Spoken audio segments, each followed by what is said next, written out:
ராதே கிருஷ்ணா. ஆண்டாள் திருவடிகளே சரணம் சரணம் சரணம். மார்கழி 22வது நாள். இந்த மார்கழிய திருப்பாவையை கொண்டு வாழ்ந்து விடலாம். நிறைய பேர் பலவிதமான விஷயங்களை ரொம்ப அழகாக நமக்கு சொல்லிக் கொடுத்துட்டே இருக்கார்கள் வாழ்க்கையில. அதுல ஆண்டாள் ரொம்ப விசேஷமா இந்த திருப்பாவையில சிம்பிள் அண்ட் எஃபிஷியன்ட் மெத்தட்ஸ் எல்லாம் சொல்லித்தரா. ரொம்ப சுலபமா இருக்கணும், அதே சமயத்துல நமக்கு நிச்சயமா பலன் தரக்கூடியதா இருக்கணும். அப்படி ஒரு வழிதான் திருப்பாவையோடையது. அதுல இன்னைக்கு 22வது பாசுரம். அங்கன்மா ஞாலத்து அரசர் அபிமான பங்கமாய் வந்தனின் பள்ளிக்கட்டிற்கீழே சங்கம் இருப்பார் போலே வந்து உன்னை தலை பெய்தோம், வந்து தலை பெய்தோம். கிங்கினி வாய்ச்செய்த தாமரை பூப்போலே செங்கன் சிறு சிறுதே எம்மேல் விழியாவும். திங்களும் ஆதித்யனும் எழுந்தாற்போல் அங்கன் இரண்டும் கொண்டு எங்கள் மேல் நோக்குதியே, எங்கள் மேல் சாபம் எழுந்தேலோர் எம்பாவாய். அழகான சிம்பிளான அர்த்தம் ஆண்டாள் சொன்னது. அப்படின்னா, உலகத்தையே ஆளக்கூடிய பெரிய பெரிய ராஜாக்கள்லாம் கூட நாமெல்லாம் ஒன்றும் பெரிய ஆள் இல்லை, சுவாமிதான் பெரியவன் அப்படின்னு சொல்லிட்டு பகவான் முன்னாடி வந்து கை கட்டி வாய் பொத்தி இல்லாட்டி கை கூப்பி அழகா நிற்கிறார்கள். ஏன்னா பகவான் முன்னாடி அந்த அடக்க ஒடுக்கமா பணிவோட இருக்கும் பொழுது வாழ்க்கை இன்னும் சிறக்கிறது. அவெல்லாம் கூட்டம் கூட்டமா வந்து உன் திருவடிக்கு இருக்கிறா போல வந்து தலை பெய்தோம். நாங்கெல்லாம் கூட்டமா வந்திருக்கோம் கிருஷ்ணா. அதாவது பெரிய பெரிய ராஜாக்கள் எல்லாருமே தங்களுடைய அபிமானத்தை விட்டுட்டு வந்திருக்கா. நாங்கெல்லாம் எந்த மூளைக்கு? நாங்களும் எங்களுடைய அபிமானத்தை விட்டுட்டு கண்ணா உன் திருவடி கீழே வந்திருக்கோம். உன் கண்கள் அவ்வளவு அழகா இருக்கு. எப்படி இருக்குன்னு கேட்டா, இந்த பரதநாட்டிய ஆடக்கூடியவா அவ காலில் ஒரு சலங்கை கட்டின்னு இருப்பா. அதுல நல்ல கிங்கினிகள் இருக்கும். அந்த கிங்கினிகள்லாம் பார்த்தோம்னா தாமரை பூ மாதிரியே டிசைன் இருக்கும். ஒரு 4 இதழ் அப்படி முழுசா மூடின்னு இருக்காது, நன்னாவும் திறந்திருக்காது, லேசா அப்படி ஒரு சின்ன கேப்போட இருக்கும். அதுக்குள்ள அந்த மணிகள்லாம் தெரியும். கண்ணா கிங்கினி வாய் செய்த தாமரை பூ போலே, அழகான அந்த தாமரை கிங்கினி போல செங்கன் சிறு சிறுதே எம்மேல் விழியாவோ. அழகான உன்னுடைய திருக்கண்கள் எங்களை பார்க்கணும். பாதி மூடி பாதி திறந்து அப்படி ஒரு கிறக்கமாக உரிமையோட ஆசையோட காதலோட அருளோட பார்க்கணும். எங்க மேல விழிக்கணுமே கிருஷ்ணா நீ. திங்களும் ஆதித்யனும் எழுந்தார் போலே, சூரிய சந்திரன் போல இருக்கக்கூடிய அங்கன் இரண்டும் கொண்டு எங்கள் மேல் நோக்குதிய, அந்த கண்களை கொண்டு நீ எங்களை பார்த்தாய் அப்படின்னா எங்களுக்கு நிறைய சாபங்கள்லாம் இருக்கு, அது எல்லாம் அழிஞ்சு போயிடும், ஆனந்தமா இருப்போம். அதனாலே உன்னுடைய கிருபா கட்டாட்சம் வேணும் அப்படின்னு பிரார்த்தனை. ரொம்ப அழகா ஆண்டாள் சொல்ற. அதாவது நாம எவ்வளவு அவசரத்துக்கு போனாலும் பணிவு வேணும் வாழ்க்கையில். இந்த பணிவு தான் ஒவ்வொரு தடவையும் நம்மளை அடுத்த லெவலுக்கு கூட்டிட்டு போகும். பணிவு அப்படின்னா உடனே தழஞ்சு போகிறதுன்னு அர்த்தம் இல்லை. இப்ப நீங்க ஒரு கம்பெனி ஓன் கம்பெனி வச்சுருக்கு, உங்ககிட்ட நிறைய பேர் வேலை செய்யறார். அவர்களிடத்துல கம்பீரியமாகவும் இருக்கணும், மரியாதையோடு நடந்துக்கணும். அதே சமயத்துல ஒரு டவுன் டு எர்த் அப்படின்னு சொல்லுவாங்க, சௌலபியத்தோட பணிவோட நடந்துக்கணும். நம்ம சமர்த்த ராமதாசர், சத்ரபதி சிவாஜி இவர்கள்லாம் பார்க்கலாம். கம்பீரியமானவர்கள், அதே சமயத்தில் ரொம்ப மரியாதையா நடந்துப்பார்கள். ஆஞ்சநேய சுவாமி எவ்வளவு பெரிய பலவான், அப்பேற்பட்ட வீரம். அந்த வீரமெல்லாம் இருந்து லங்கைக்கு போய் சீதா பிராட்டிய பார்த்துட்டு வந்துட்டு அவ்வளவு அழகா பல விஷயங்கள் நடத்தி காட்டினவர்.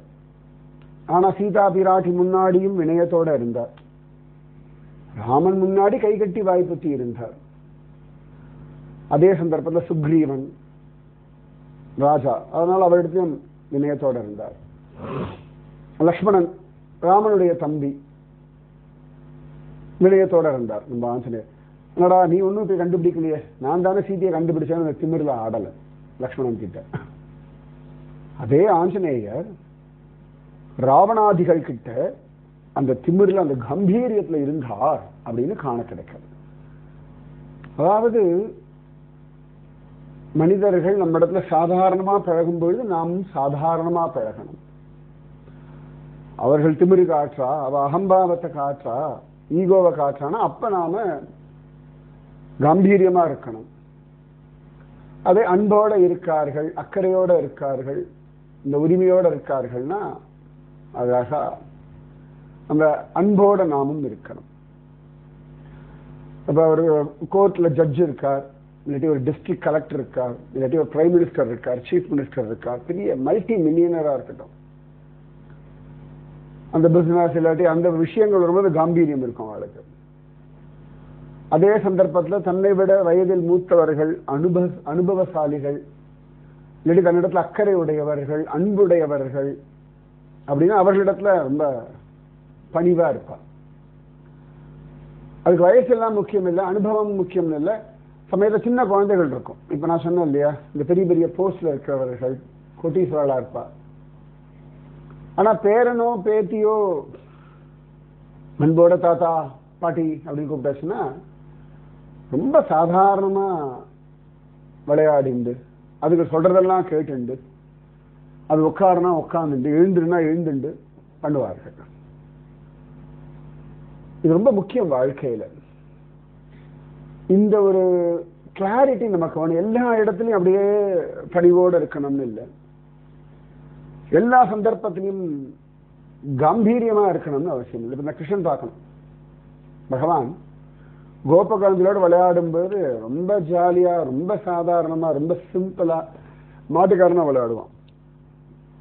அதே இந்திரன் மழையெல்லாம் கொட்டுறான் வச்சுக்கோங்களேன், அப்பயும் அவகிட்ட அவர்களுடைய ஆள் மாதிரி இருப்பான். ஆனா இந்திரன் வந்து தன்னிடத்தை சரணாகதி பண்ணும் பொழுது பகவான் ஒரு முறை முறைக்கிறார், என்ன திமிர் உனக்கு, என்ன தைரியத்தை நீ மழையை கொட்டுறாரு, என்ன நினைச்சுட்டு இருக்காய், என்ன உன் பதவியில் இருக்கேன்னு திமிரோ, அந்த பதவியிலே அவனை மாத்திக்கிட்டோமோ அப்படின்னு கேட்கிறான். பார்க்கிற பார்வையில் இத்தனையும் கேட்கிறான். அப்ப அந்த கன்னடத்துல கண்ணனுடைய கம்பீரியம்.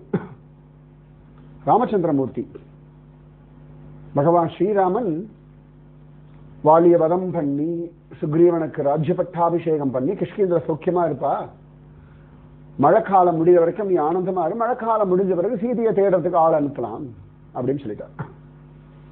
மழைக்காலம் முடிஞ்சிருக்கான் 2 மாச காலம். ஆனா அதன் பிறகு கூட சுக்ரீவன் தன் கடமையை பண்ணலையா, உடனே ராமனுக்கு கோபம் வரலாம். லக்ஷ்மணன் அனுப்ப, லக்ஷ்மணா போய் சொல்லு, வாலிய வதம் பண்ண வில்லும் அம்பும் இன்னும் உண்டு அப்படின்னு சொல்றார். ஏன்னா தன் கடமையை தவறியாச்சுன்னா யாரா இருந்தாலும் அந்த ஒரு கோபத்தை காட்டணும், அந்த ஒரு கம்பீரியத்தை காட்டணும். நான் குருஜி அம்மாவோட பார்த்திருக்கேன், ரொம்ப சாதாரணமா பேசுவா, பழகுவா, எல்லாம் இருப்பா. நாம் அதை மிஸ்யூஸ் பண்றோம், எல்லை மீறுறோம் அப்படின்னா உடனே அந்த ஒரு கம்பீரியம் வந்துடும். அப்ப இது ரொம்ப அவசியம் வாழ்க்கையில். நமக்கு நம்முடைய பொசிஷன், நாம் இருக்கக்கூடிய ஸ்திதி, ஸ்டேட்டஸ் இதுக்கு தகுந்த மாதிரி இருக்கணும்.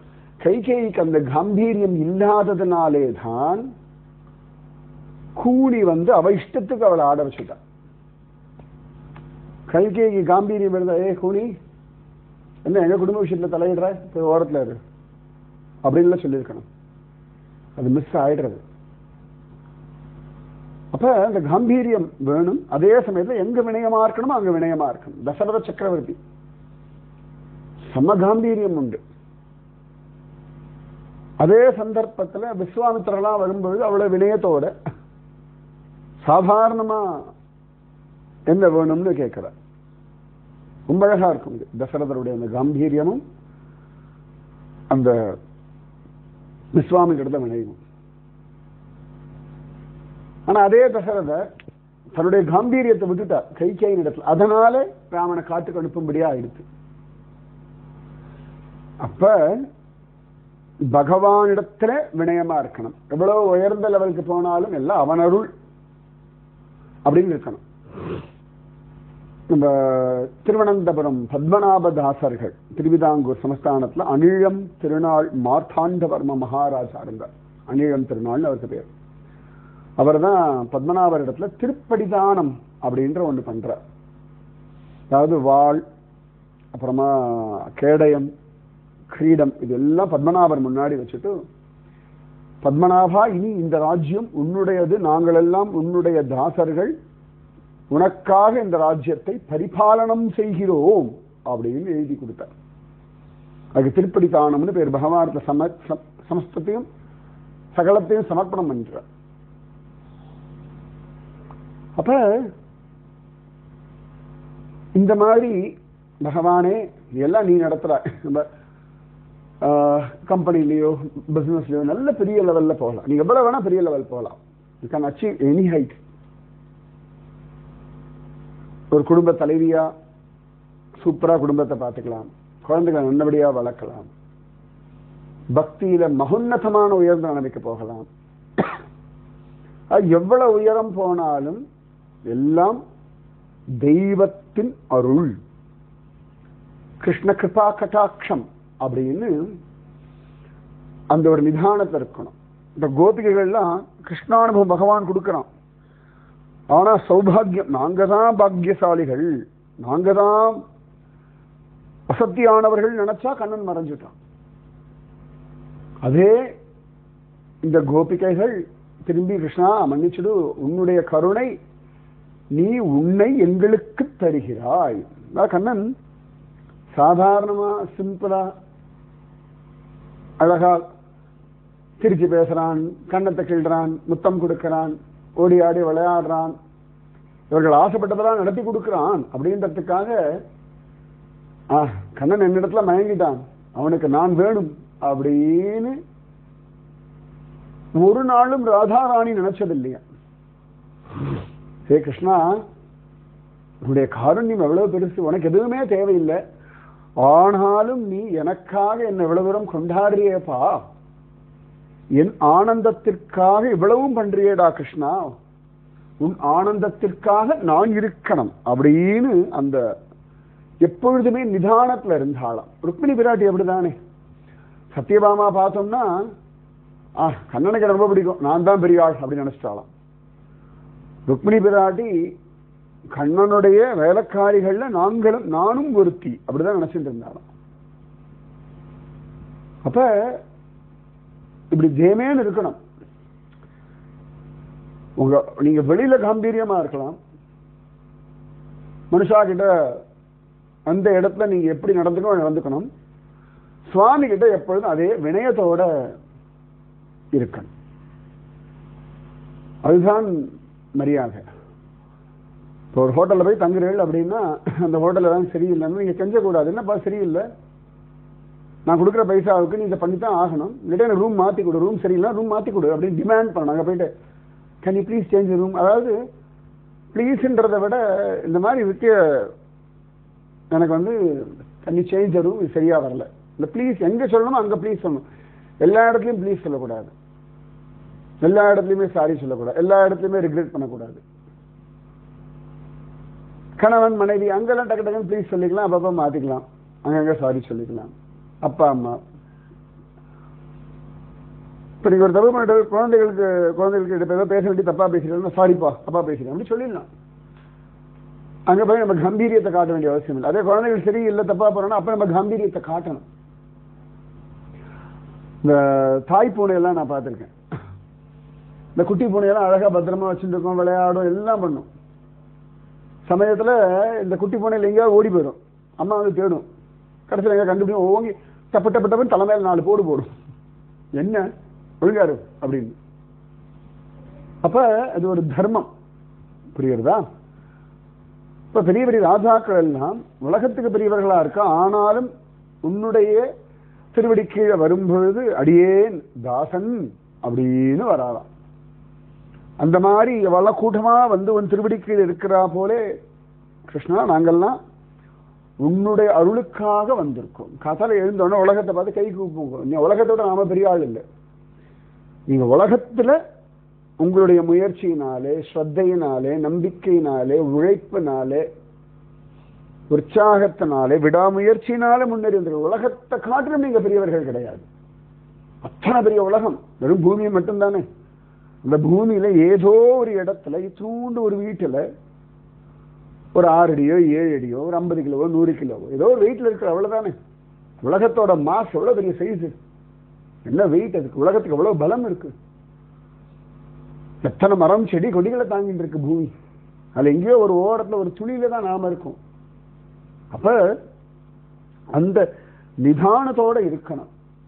பகவானே இன்னைக்கு நான் எழுந்திருக்கேன்பா, உலகமே எனக்கு எல்லாம் கொடுத்திருக்கா, ரொம்ப சந்தோஷம், என்னை விட நீ பெருசு, உன் உலகத்துல உன்னிடத்துல வாழ்வதற்கு எனக்கு ஒரு வாழ்க்கை கிடைச்சிருக்கு, இந்த வாழ்க்கையை நான் நல்லபடியாக வாழ்கிறேன். அதுக்காக தான் நம்ம சாஸ்திரங்கள் எல்லாம், ராமாயணம், பாகவதம், மகாபாரதம் எல்லாம் எப்படி வாழ வேண்டும் அப்படின்னு சொல்வதற்காகத்தான் இத்தனை. அது வினயத்தோட அது ஆண்டாள் ரொம்ப அழகா சொல்றா, கிருஷ்ணா உன் திருக்கண்கள் ரொம்ப அழகா இருக்குப்பா, என்ன பாரு, எங்களை அழகா கொஞ்சம் கொஞ்சமா பாரு. அது இந்த உலகம் விடியும் பொழுது பாருங்களேன், அப்படி நிஜமாவே கண் இமை திறக்கிற மாதிரிதான் இந்த விடியல். அப்படியே லேசா லேசா அப்படி கண் நல்ல தொகுதி லேசா கண்ணை திறந்து அப்படி அப்புறமா தான் கண் நன்னா திறக்கும். இந்த உலகம் விடியும் பொழுது அவ்வளவு அழகா இந்த இருட்டிலேருந்து அப்படி இமை திறக்கிறா போலேதான் அந்த செவ்வானம். திரும்பி அந்தி சாயும் பொழுது பார்க்கலாம், அப்படியே கொஞ்சம் கொஞ்சமா கண்டு அப்படி மூடுற மாதிரி தான். அப்ப உலகம் ஒவ்வொரு நாளும் சூரியனும் சந்திரனும் நம்மளை கவனிச்சுட்டு இருக்கு. இந்த சூரியன் பகவானுடைய ஒரு கண், சந்திரன் பகவானுடைய ஒரு கண். இயற்கையில நாம கண்ணு இருக்க பெருசா பாக்குறது, இப்ப பூமியில இருந்து பாக்குறது இந்த சூரியனும் சந்திரனும். இதை விட பெருசா வருதுன்னு தெரியல நமக்கு. நட்சத்திரங்கள்ல குட்டி குட்டியா மினுக்கிறது, அது சூரியனோட பெருசு எல்லாம் சொல்லலாம். நம்ம கண்களுக்கு பவர்ஃபுல்லா புலப்படுறதுன்னா சூரியனும் சந்திரனும். சூரியன் ஒரு விதமான ஆனந்தத்தை கொடுக்கிறது, சந்திரன் ஒரு விதமான ஆகர்ஷணத்தை கொடுக்கிறது. அவைகள் இரண்டும் மாத்தி மாத்தி, அதாவது பகல் பொழுதெல்லாம் சூரியன் நம்மளை பார்த்து நமக்கு அனுகிரகம் பண்றது, ராப்பொழுதெல்லாம் சந்திரன் நமக்கு பார்த்து அனுகிரகம் பண்றது. அப்ப இரண்டும் மாத்தி மாத்தி பார்த்து பார்த்து நமக்கு அருள் செஞ்சுட்டே இருக்கு. இது எல்லாமே கண்ணனுடைய கண்கள், எல்லாமே கிருஷ்ணனுடைய அனுபவமா ஆண்டாள் பார்க்கிறான். இந்த சூரியனும் சந்திரனும் அழகா எங்களை பார்த்து அருள் செய்கிறார். கண்ணா உன்னுடைய கண்கள் எங்களை பார்த்துட்டே இருக்கு. அதாவது எப்பொழுதுமே நம்மை தெய்வம் கவனிச்சுட்டே இருக்கு. நீங்க தனியா இருந்தாலும் சரி, கூட்டத்துல இருந்தாலும் சரி, நீங்க பயந்துட்டு இருந்தாலும் சரி, நீங்க உற்சாகத்துல இருந்தாலும் சரி, காமத்துல இருந்தாலும் சரி, someone is watching you. இப்பெல்லாம் சொன்னோம் இல்லையா, சிசிடிவி கேமரா வாட்ச் பண்றது, சேட்டலைட் வாட்ச் பண்றது, இப்போ ஜிபிஎஸ் எல்லாம் போட்டோம்னா ஜிபிஎஸ் நம்மள வாட்ச் பண்றது இல்லையா, எந்த ரூட்ல போறோம், எந்த வண்டியில போயிட்டு இருக்கோம், எத்தனை ஸ்பீட்ல போறோம், நம்ம போற ரோட்ல எங்க டிராபிக் இருக்கு, எங்க காலியா இருக்கு, இதெல்லாம் பார்த்துட்டு தானே நமக்கு கூகுள் மேப் வந்து வழி காட்டுறது. அப்ப அதுபோல தெய்வம் நம்மை கவனித்து, கண்காணிக்கிறது இல்லை, கவனிக்கிறது. கண்காணிக்கிறது வேற, கேமராக்கள்லாம் நம்மளை கண்காணிக்கிறது, சிசிடிவி நம்மளை கண்காணிக்கிறது. தெய்வம் நம்மை கவனிக்கிறது. ஒரு அம்மா இருக்கா அப்படின்னா அந்த குழந்தைய கவனிக்கிறா, அவ கண்காணிக்கிறது இல்லை. இந்த மாதிரி எப்பொழுதுமே அழகா உலகம் நம்மளை கவனிக்கிறது. கண்ணன் நம்மளை கவனிச்சுட்டு இருக்கான். மரம் செடி கொடியா கவனிக்கிறான், பறவைகள் மிருகங்கள் பூச்சிகளாக கவனிக்கிறான், பக்கத்தில் இருக்க மனிதர்களாக கவனிக்கிறான், ஆகாசமாக கவனிக்கிறான். காற்றாக கவனிக்கிறான். இப்படி தெய்வ அருள் அப்படின்றது பலவிதங்களாக நம்ம மேல அப்படியே எப்பொழுதுமே மழை போல பொழிந்து கொண்டிருக்கிறது. அழகான வாழ்க்கை. இதை அனுபவிக்கணும், இதை கொண்டாடணும். அதுக்கு மனசு எப்பொழுதுமே யாராவது கொண்டாடுறாளோ உலகத்துல, ஓ கொண்டாடும்படியா காரியம் பண்ணிருக்கேன் அப்படின்னு பெருமை வரக்கூடாது. ஆஹா, கொண்டாடும்படியான காரியம் பண்ணும்படியான ஒரு நிலைமையில தெய்வம் என்ன வச்சிருக்கு. என்னுடைய தாயும் தகப்பனும் எனக்கு அந்த புத்தியை கொடுத்திருக்கார்கள். எனக்கு பாடம் சொல்லி கொடுத்த வாத்தியார்கள், இல்லாட்டி நமக்கு வழிகாட்டினவர்கள், இல்லாட்டி நமக்கு பலவிதமான அனுபவங்களை கொடுத்த மற்றவர்கள். நம்முடைய காரியங்கள் சிறப்பாக இருக்கு, நல்லா இருக்கு அப்படின்னா இப்படியெல்லாம் பண்ணணும்ன்றது, இப்படிலாம் பண்ணக்கூடாதுன்றது நமக்கு பல பேர் வழி காட்டியிருக்கா இல்லையா? சில பேர்லாம் பண்ற காரியத்தை பார்த்தா இப்படி போய் காரியம் பண்ணுவாளா, அப்ப அவ ஒரு குரு நமக்கு. இந்த மாதிரி பண்ணக்கூடாதுன்றதுக்கு ஒரு குரு அவ. சில பேர் நம்ம அழகா காரியம் பண்ணுவாச்சா, இப்படி இல்லவா காரியம் பண்ணணும் அப்படின்றதுக்கு அவர்கள் எல்லாம் குரு. இப்படி ரெண்டு விதமான பாடங்கள் நம்ம வாழ்க்கையில கத்துக்கிறோம். கத்துண்டு அதன் போல நம்ம முன்னேறுகிறோம். அதனால எப்பொழுதும் பணிவோட ஸ்ரத்தையோட இந்த சின்சியாரிட்டி என்னைக்குமே இருக்கணும். அதாவது உலகம் நம்மளை கொண்டாடினாலும் கொண்டாடலைனாலும் மதிச்சாலும் மதிக்கலைனாலும் நமக்குன்னு ஒரு குவாலிட்டி இருக்கு இல்லையா, நமக்குன்னு ஒரு வாழ்க்கை இருக்கு இல்லையா. இந்த வாழ்க்கையை கொண்டாடி மகிழணும். பகவானிடத்துல வினயத்தோட இருங்கோ.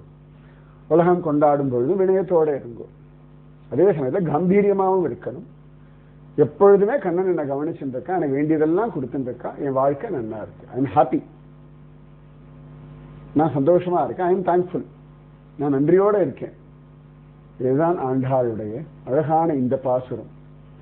நீ எங்களை பார்த்துட்டு இருக்க, எங்களோட எல்லா சாபமும் அழிஞ்சிடும், நீ என்ன பாருக்கண்ணா கிருஷ்ணா, இன்னும் நிறைய பாரு, உன்னுடைய பார்வை ஒன்றே போதுமே. சரியா? ராதே கிருஷ்ணா.